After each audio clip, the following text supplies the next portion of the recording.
Friends, જય શ્રી કૃષ્ણ. તો આજે બા તમને ગુજરાતી રીતે થેપલા બનાવતા શીખવાડશે. તો આ રીતે તમને કોઈ થેપલા બનાવતા નહીં શીખવાડ્યા હોય અને જો તમે આ રીતે થેપલા બનાવશો ને તો તેનો મસાલો વણતી વખતે પણ નહીં નીકળે અને બહુ પરફેક્ટ બનશે. તો અહીંયા લોટ કઈ રીતે બાંધવો ને તે ખાસ રીતે જોજો. તો અહીંયા આપણે એક જાડી સ્ટીલની કડાઈ લેવાની છે. તો તેમાં આપણે 4 મોટી ચમચી જેટલું તેલ ઉમેરીને તેને ગરમ થવા દઈશું. અને તેલ આપણું ગરમ થઈ જાય ને પછી તેમાં 2 ચમચી આદુ મરચીની પેસ્ટ ઉમેરવી. અને જો તમે આદુ મરચી અને લસણની પેસ્ટ બનાવીને ઉમેરો તો પણ ચાલે. તો અમે અહીંયા લસણ નથી ઉમેરતા, ખાલી આદુ મરચી જ ઉમેરી છે. તો આદુ મરચીને આપણે તેલમાં સારી રીતે મિક્સ કરી લેવાની છે. અને મિક્સ થઈ જાય ને એટલે તરત જ તેમાં આપણે અડધા બાઉલ જેટલી મેથીની ભાજી, 1 બાઉલ જેટલા લીલા ધાણા અને 1.5 બાઉલ જેટલી આપણે પાલક ઉમેરવાની છે. તો આ બધી વસ્તુ આપણે ધોઈ, સમારી અને કોરી કરીને જ લેવી અને સારી રીતે મિક્સ કરી લેવાનું છે. તો એકદમ સરસ મિક્સ થઈ ગયું છે. તો હવે આપણે તેમાં 2 ચમચી જેટલા તલ ઉમેરવાના છે અને 1 ચમચી જેટલા અજમા હાથથી મસળીને નાખવાના. 1 મોટી ચમચી જેટલી હળદર, અને તમારે એકદમ ગ્રીન કરવા હોય અને હળદર ન ઉમેરો તો પણ ચાલે.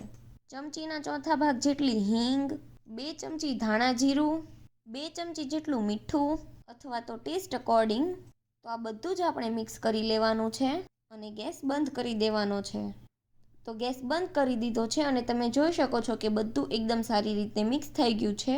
તો અહીંયા આપણે એક કાથરોટ લેવાની છે અને તેમાં આપણે 150 ગ્રામ જેટલી દૂધી છાલ કાઢેલી છે તેને ખમણી લેવાની છે. તો દૂધી પહેલાં ન ખમણી નાખવી, તમે જ્યારે લોટ બાંધો ને ત્યારે જ ખમણવી, નહીંતર તો કાળી પડી જાય. તો આ રીતે આપણે દૂધી ખમણી લેવાની છે. તો આપણે બધી જ દૂધી ખમણાઈ ગઈ છે અને સેજે કાળી નથી પડી. તો હવે જે આપણે મસાલો કર્યો છે ને તેને દૂધી સાથે મિક્સ કરી લેવાનો. અને આપણે મસાલો બનાવ્યો ને ત્યારે તેલ ઉમેર્યું હતું, એટલે અત્યારે આપણે ખાલી 2 ચમચી જેટલું તેલ ઉમેરવું. અને પછી તેમાં 2 ચમચી જેટલું દહીં ઉમેરવાનું. તો 2 ચમચી દૂધની મલાઈ અને દહીં તાજું જ લેવાનું, બહુ ખાટું નહીં લેવાનું. અને બધું જ મિક્સ કરી લેશું. તો આ રીતે મસાલો બનાવશો ને તો વણતી વખતે તમારા થેપલામાંથી મસાલો બિલકુલ નહીં છૂટો પડે. તો હવે તેમાં આપણે 1 બાઉલ જેટલો ઘઉંનો રોટલીનો લોટ ઉમેરવાનો છે. તો અહીંયા અમે અડધા કપ જેટલો રહેવા દીધો છે અને બીજો બધો ઉમેરી દીધો છે. અને પછી લોટ ઢીલો લાગે તો ઉમેરવો, બાકી જરૂર નથી. અને પછી તેમાં આપણે અડધા કપ જેટલો બેસન એટલે કે ચણાનો લોટ ઉમેરવાનો છે. તો આ ચણાનો લોટ ઉમેરીને તો થેપલા એકદમ સોફ્ટ અને સરસ રહે છે. તો પહેલાં આપણે પાણી બિલકુલ નથી નાખવાનું અને લોટ બાંધી લેવાનો છે.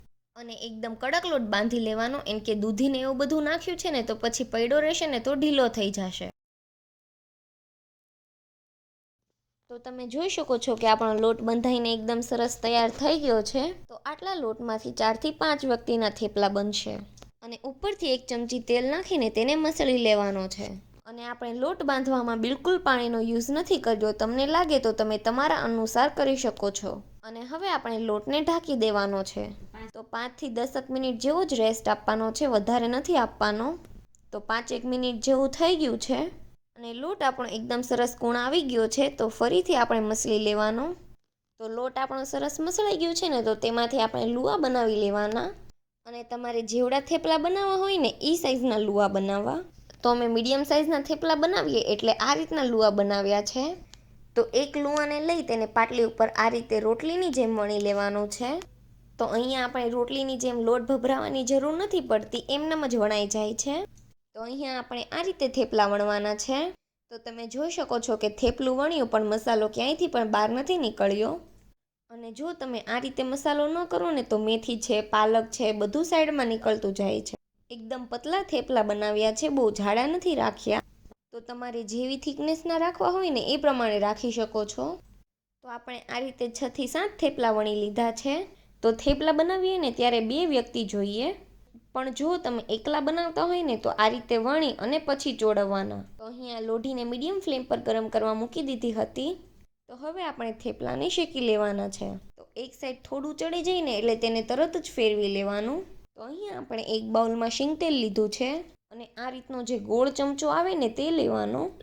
અને જો તમે આવો ચમચો લેશો ને તો થેપલા ચોળવતી વખતે તમને તેલ લગાવવામાં બહુ જ આસાની પડશે. તો હવે આપણે થેપલા ઉપર તેલ લગાવી લેવાનું છે. તો તમે જોઈ શકો છો કે આપણું તેલ થેપલા ઉપર એકદમ સરસ રીતે લાગી જાય છે. અને પછી થેપલાને પલટાવી લેવાનું અને એ રીતે બીજી બાજુ પણ તેલ લગાવી લેવાનું. તો બંને બાજુ આ રીતે તેલ લગાવાઈ જાય ને પછી 2 થી 3 વાર પલટીને થેપલાને શેકી લેવાના. અને ગેસની ફ્લેમ હંમેશા મીડિયમ રાખવાની. તો તમે મીડિયમ ફ્લેમ પર શેકશો ને તો થેપલામાં ડિઝાઇન પણ મસ્ત બનશે અને પરફેક્ટ શેકાઈ પણ જશે. તમે હાઈ ફ્લેમ પર શેકશો ને તો બહારથી જલ્દી ડિઝાઇન પડી જશે પણ અંદરથી કાચું રહેશે. અને સ્લો ફ્લેમ પર બનાવશો તો સવડ જેવા થઈ જશે. એટલે થેપલાને હંમેશા મીડિયમ ફ્લેમ પર જ બનાવવા. તો આ રીતે આપણે બધા થેપલા બનાવી લેવા.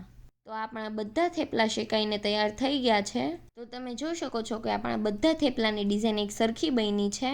તો થેપલા આપણા એકદમ સોફ્ટ અને નરમ બન્યા છે.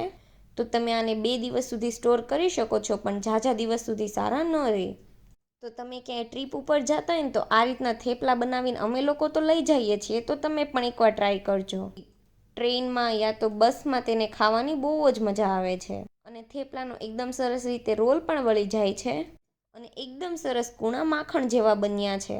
અને જો તમને આ વિડીયો ગમ્યો હોય તો વિડીયોને લાઇક કરજો, શેર કરજો અને અમારી ચેનલને સબસ્ક્રાઈબ કરી દેજો. Thanks for watching.